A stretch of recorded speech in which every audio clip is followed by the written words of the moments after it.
और जिसे अल्लाह गुमराह कर दे तो उसके बाद उसका कोई कारसाज नहीं है। ये आयत क्या कहना चाहती हैं कि ये मत समझो कि खुदा नाराज भी हो जाए और कोई और मुझे छुड़वा लेगा। जो ये समझता है वो तौहीद का कायल नहीं है, अगरचे ये अकीदा उसका अहले बैत अतार के बारे में क्यों ना हो। मसलन ये शहीद मुर्तज़ा मुतहरी फरमाते हैं अपनी किताब में, अगर कोई ये अकीदा रखे कि अल्लाह राजी होता है नमाज रोज़ा हज ज़कात से फलान इससे, और इमाम हुसैन राजी होते हैं मातम करने से मजलिस करने से, मैं नमाज नहीं पढ़ता रोज़ा नहीं रखता हज नहीं करता मैं ये वाजिबात नहीं करता, कोई बात नहीं अल्लाह नाराज भी हो गया, इमाम हुसैन को राजी कर लूँ, इमाम हुसैन जाने तो रब जाने तो हुसैन जाने, ये करके जान, ये मुशरिक है, ये मुशरिक है। दो सिस्टम्स नहीं है, निज़ाम तौहीद है। आज़ादारी भी वही आज़ादारी है कि जिसको हम इबादत कह सकते, और इबादत किसकी होती है? इबादत अल्लाह की होती है। जो अल्लाह की नहीं है वो इबादत ही नहीं है, वो इबादत नहीं है। तो फिर जो कहे मैं किसी और की इबादत करता हूं तो इबादत ना रसूलुल्लाह की जायज़ है, ना मौला कायनात की जायज़ है, ना इमाम हुसैन की, किसी की इबादत जायज़ नहीं। तो मुशरिक, पिछली कौमें ये करती थी, अपने नबियों के बुत बना के इबादत शुरू कर देते थे, शिर्क है। ये इसी निज़ाम में तौहीद को बताने आए थे, और बदतरीन बहतान तराश हुआ है कि जो इन्हीं के नाम पर शिर्क फैला दे। एक निज़ाम है और सबसे ऊपर अल्लाह है, और ये अल्लाह के इज़्न से है। जो समझे कि नहीं इनको अल्लाह के मुकाबले पे ले आए वो ठीक रास्ते पर नहीं है। और ये अल्लाह कहना चाहता है कि जिसे खुदा गुमराह कर दे, यानी जो खुदा के रास्ते पर नहीं आ रहा, वो दूसरी तरफ चला गया, उसका अब कोई सरपरस्त और कारसाज नहीं है। अब जो उसे बचा ले, बचने का रास्ता वही है जो अल्लाह ने बताया, वही सिरात मुस्तकीम है। और आप जालिमों को देखेंगे, यानी जो अब इस किस्म के लोग होंगे उनका तज़किरा हो रहा है, आप जालिमों को देखेंगे कि जब वो अजाब को का मुशाहिदा करेंगे, जब अजाब उनके सामने आ जाएगा तो कह रहे होंगे कि क्या वापस जाने का कोई रास्ता है।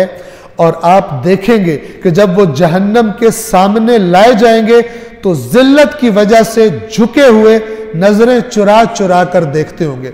आप देखो कोई बंदा बहुत ही बुरा काम करते हुए पकड़ा जाए तो उसकी आंखें नीचे होती हैं, अगर कहीं देखना भी हो तो बड़ी चोर आंखों से देखता है, शर्मिंदगी से, और अगर किसी से आंखें चार हो तो फौरन वापस कर लेता है, वो वजह नदामत होती है।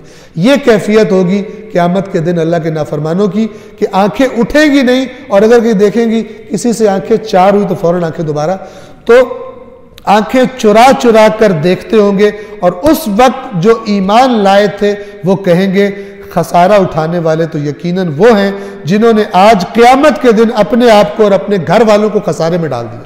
यानी इनके पास मोहलत थी, अपने लिए भी अच्छा करते, अपने घर वालों की अच्छी तरबियत करते, लेकिन ये दुनिया में लगे रहे, खसारे में डाल दिया, अल्लाह की बात पर तवज्जो नहीं की। ईमान वाले उस दिन इनकी हालत देखकर कुरान कहता है कि ये अल्फाज वो बोलेंगे,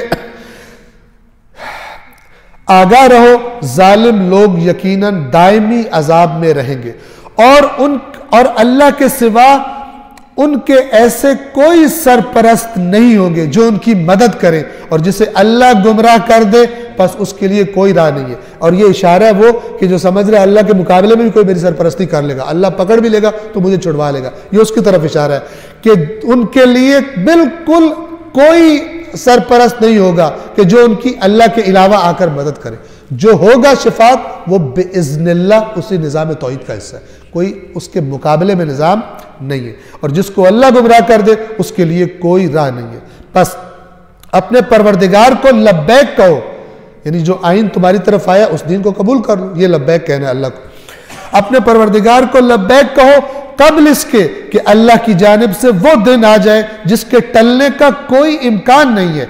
उस दिन तुम्हारे लिए ना कोई पनाहगाह होगी और ना ही इनकार की कोई गुंजाइश होगी कि मैंने तो किया ही नहीं है, तो मुझसे कसम उठवा लें, मुझसे कुरान उठवा लें, मैं वकील ले आता हूँ, मैं तो फेक डॉक्यूमेंट्स बना के ले आता हूँ।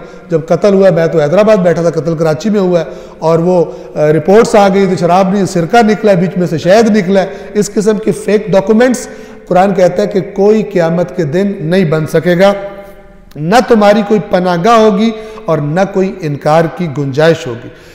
बस अगर ये मुंह फेर लें, ए रसूल, ये बातें सुनने के बाद भी अगर ये अपनी मस्ती में लगे हैं और आपकी तरफ से मुंह फेर लेते हैं इस पैगाम से, तो हमने आपको इनका मुहाफिज बनाकर नहीं भेजा। कभी यहाँ पे कुरान ने हफीज का लफ्ज इस्तेमाल किया है और कभी कुरान ने वकील, वमा अंत अलैहिम बिवकील, आप इनके वकील नहीं, आप उनके हैं जो आपके, जिन्होंने आपकी बात मानी। जो आपके हैं नहीं, बात ही नहीं मानते,